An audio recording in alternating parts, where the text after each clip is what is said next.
Et il ne croyait pas en cela. Parce que la génération qui avait vécu ces choses était déjà passée. Il y avait une nouvelle génération où il y avait des choses bizarres qui se passaient. Et même les œuvres de l'Éternel dont on parlait, il ne les voyait même plus. Comment croire à ces choses? Et le Seigneur lui dit non, l'Éternel est avec toi. Et ce matin, le Seigneur te le dit, que ne regarde pas à ce qui se passe. Ne regarde pas autour de toi. Ne regarde pas ta situation. Mais l'Éternel est avec toi. Amen. Amen. Et ce matin, nous prenons l'aspect, le dernier aspect, qui consacre. Et nous avons essayé de décortiquer la consécration depuis le début du mois. Et ce que la consécration, nous avons vu que cette consécration-là, c'est mettre à part quelqu'un pour un but. C'est un ordre de Dieu.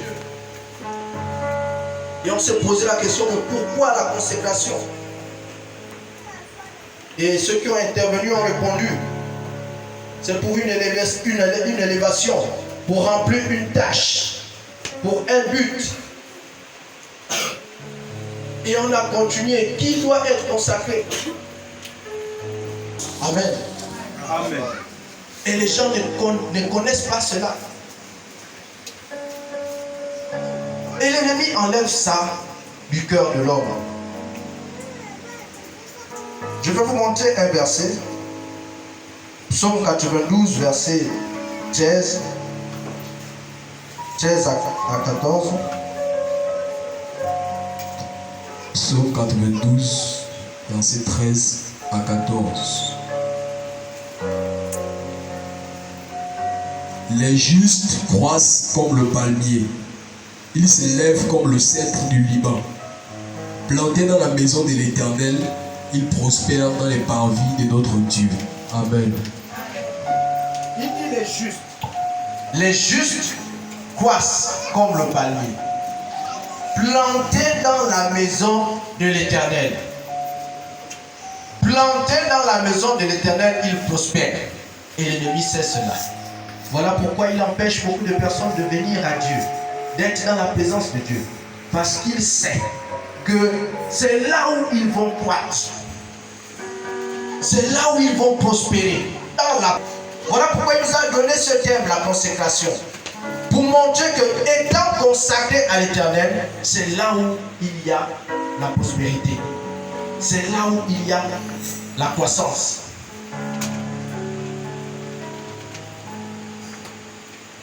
Plantés dans la maison de l'Éternel, les justes prospèrent.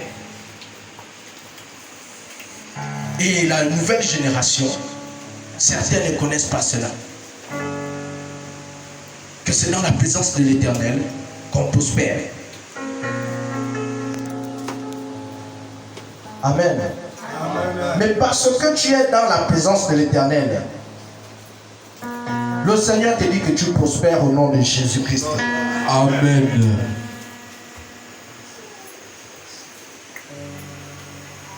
Et ce matin, nous allons voir un jeune homme, notamment Dieu lui-même.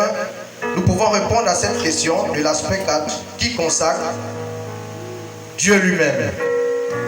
Premier point, c'est Dieu qui consacre. Et nous allons voir le premier degré de consécration de Dieu. Nous pouvons nous poser cette question, qui consacre? Ça ramène à une personne. Quelle est la personne qui consacre? Et la parole de Dieu nous répond que c'est Dieu lui-même qui consacre. Et nous allons voir le premier degré de consécration, notamment depuis le ventre de notre mère ou avant notre naissance.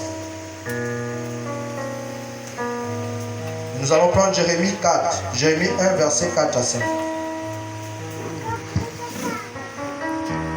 Jérémie 1, verset 4 à 5.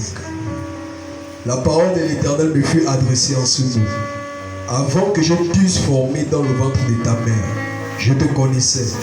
Et avant que tu fusses sorti de son sein, je t'avais consacré, je t'avais établi prophète des nations. Amen. Amen. Voilà pourquoi je vous ai dit au début que le Seigneur nous a donné la foi comme telle. Afin que je t'avais déjà consacré prophète des nations. Et pour accepter cela, il faut bien avoir la foi en ce que Jésus-Christ dit, en la parole de Dieu. Parce que celui qui n'a pas la foi ne peut pas croire en ces choses. Et Jérémie pouvait rester là stupéfait. Le Seigneur dit qu'avant que tu ne puisses être formé dans le ventre de ta mère, je te connaissais, je t'avais déjà consacré. Et nous aussi, on se dit, quand on parle de consécration, on s'imagine déjà la consécration. On voit déjà la touche, on voit déjà la croix autour, on voit déjà, je ne sais pas quoi, les folles, on voit déjà toutes ces choses-là, le prophète est devant. C'est ça là qu'on s'imagine déjà qu'on la consécration. Consécration, ça ne me concerne pas. Donc on a déjà beaucoup de choses dans nos têtes. Quand consécration, ça ne me regarde pas. Là c'est le prophète, le pasteur, voilà.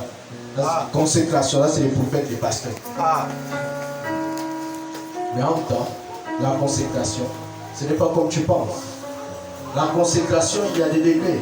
Et le premier degré de consécration, le Seigneur te dit ce matin qu'avant que tu ne puisses être formé dans le ventre de ta mère, je te connaissais déjà, je t'avais déjà consacré prophète des nations.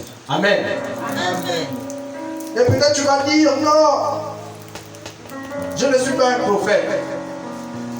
Parce qu'à l'époque, là même, Jérémie aussi doutait. Parce qu'il va dire en bas, il est trop jeune. On sait que Moïse, notamment Abraham d'abord, a été appelé à 75 ans. C'était déjà un vieux. Moïse aussi, à 80 ans. C'était déjà un vieux. Mais un jeune comme toi, un jeune comme moi, consacré prophète, le prophète, quand tu vois l'image du prophète avant, si le prophète arrive en ce lieu, et que s'il arrive chez toi, et que tu vivais mal, tu mets la main à la tête. Oh Seigneur, quelle est la parole que le prophète va venir te poser ici? Si tu vivais bien, il va... Ah Seigneur, le Seigneur m'a fait grâce, le prophète est venu chez moi. Parce que tu sais qu'il va te donner une bonne parole. Amen. Et la même chose se produit avec Samuel. Le Seigneur l'envoie oindre David. Et lorsqu'il arrive dans la ville, les hommes commencent à paniquer. Oh, prophète, tu nous amènes une bonne nouvelle ou une mauvaise nouvelle? Et c'était ça les prophètes. Donc Jérémie, quand il regarde ça, il dit non, il est encore trop jeune pour ça. Consacré prophète. Donc, le prophète, quand il vient, il est venu trouver le roi Ézéchias. Il a dit ainsi parle le Seigneur. Tu as peur. Hein, prophète? Prophète, tu as même que les gens. Amen. Le prophète. Ainsi parle le Seigneur. Donc quand il regarde toutes ces choses-là, il dit non, il est encore trop jeune. Et toi aussi, tu peux te dire que consécration. Ah, non, ça c'est pas pour moi. Je ne suis pas au service devant. Donc, consécration, là, ça c'est pour les pasteurs, les prophètes. Mais ce n'est pas ça. Le premier degré de consécration, le Seigneur dit avant que tu ne puisses être formé dans le ventre de ta mère, je te connaissais déjà. Je t'avais déjà. Qui parle? C'est le Seigneur. Il dit je, c'est lui-même. Il t'avait déjà consacré prophète. Amen. Amen. Et tu vas dire non, je ne suis pas un prophète. Et on va aller dans Acte 3. Acte 3. Verset 25. Verset 25.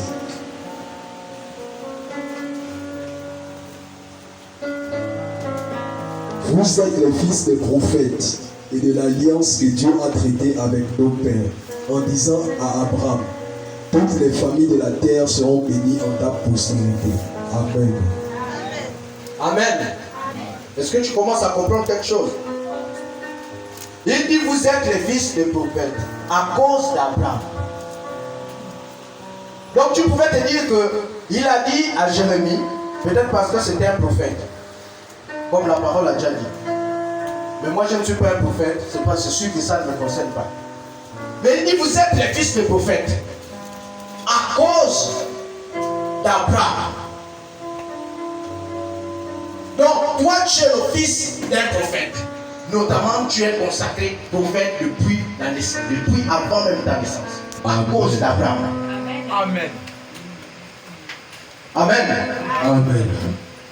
Tu vas dire, mais comment cela se fait-il? Et Galates 3, 6 à 9 va te répondre. Galates 3, 6 à 9.